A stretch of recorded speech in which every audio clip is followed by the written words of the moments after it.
Jag minns ju vad vi gjorde, även om det naturligtvis i 20 år sedan saker och ting tynar bort, så är det ju så att Ted på något sätt är ju med mig när jag går. Leaving the blue Virgin Isles,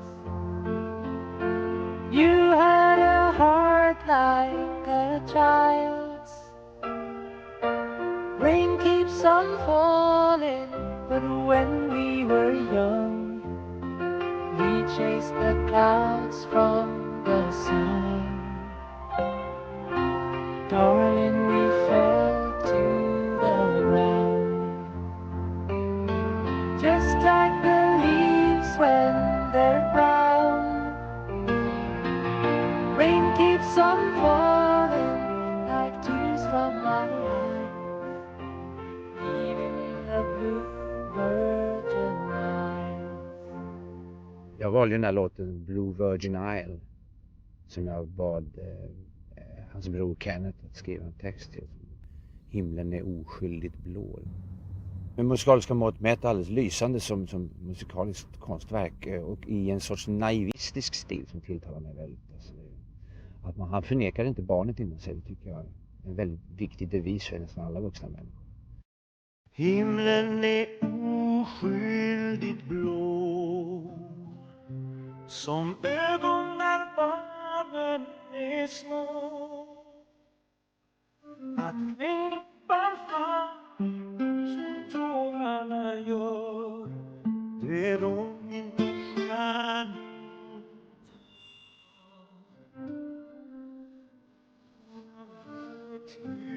Det känns när broar till tryggheten bränns, fast tiden har jagat oss in i en vrå.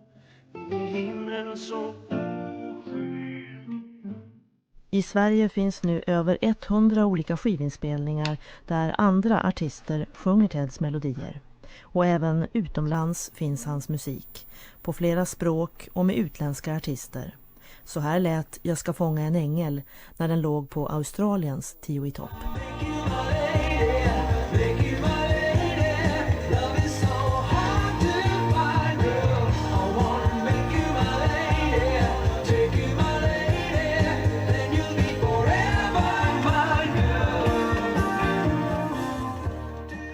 I den här uppståndelsen som det var kring alltihop, alltså, jag menar, folk dunkade i ryggen och alla kände Ted och sådär. Men han märkte att de känner inte Ted. Ingen har en aning om vem Ted är. De tror att de känner Ted. Och han hade såna här klassiska kommentarer som han gav till mig då. Att någon kunde komma upp till honom och fråga: Hej Ted, vad har du gjort? Jag har inte sett dig på tv på länge.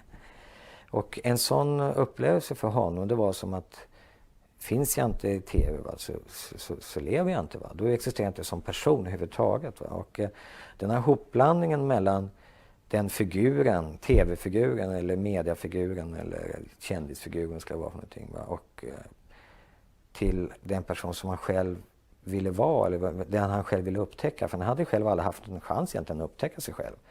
Han hade då funnit att han var väldigt ung, alltså även om den här skivan gjordes när han var 15 så hade det redan innan varit ganska uppmärksam genom tennis, allting sånt. Att han hade aldrig liksom hunnit med att vara sig själv och hitta sig själv, vem är jag Ted person så att säga. Va? Och han tyckte det här med musiken blev ganska meningslöst som en uttrycksform utåt så att säga.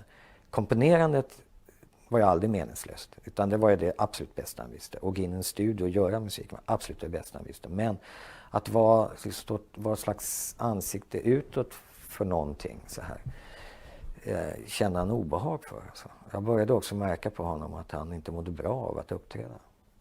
När upptäcker du det? Ja, jag är ihop med Schlagerfestivalen då, 79, så märkte jag att det här är inte lätt för Ted alltså. Han mådde inte bra då på scenen? Han var oerhört nervös. Oerhört nervös. Jag gick på lugnande medel för att klara av det. Alltså. Jag känner mig som satellit. Oh, som en satellit.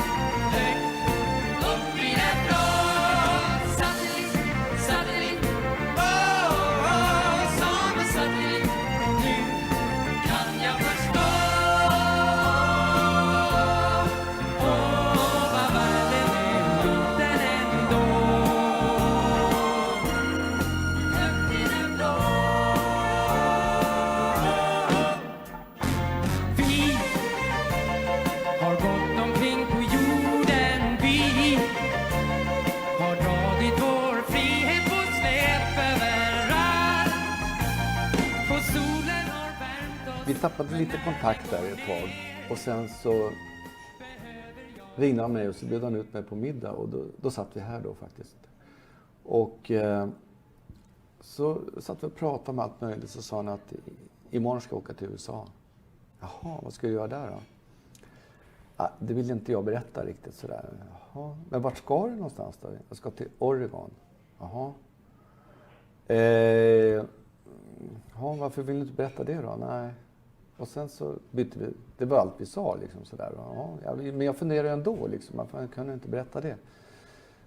Och sen när jag kom hem så efter någon par timmar så plötsligt kom jag på det. Jaha, Oregon, Bhagwan. Han ska bergas med där. Så försökte jag ringa honom och få ta på honom och säga att vi skulle övertala honom att diskutera igenom den situationen. Det beslutsfattandet en gång till då. Men då hade han åkt. Och det var hit Ted kom, till den kontroversiella religiösa sektens högkvarter i Oregon. Bhagwan var ledaren. Och här i Oregon levde Ted precis som alla andra sektmedlemmar. De ägnade sig mycket åt meditation och yoga. Och i Bhagwan-rörelsen klädde sig alla i rött. Ted sa nu att han äntligen fått svar på många av livets gåtor. Från början så tyckte jag det här med Bhagwan, det var väl inte så märkvärdigt. Men ju mer Ted kom in i själva processen så att säga där, så tyckte jag nog att det inte var särskilt kul. Då blev man ju osäker också på hur man skulle förhålla sig riktigt. Va? Och det var inte särskilt, jag upplevde det i alla fall som plågsamt, gjorde jag. Han höll sig borta från er familj? Ja, då skapade ju en annan familj som blev liksom Bhagwan-familjen då.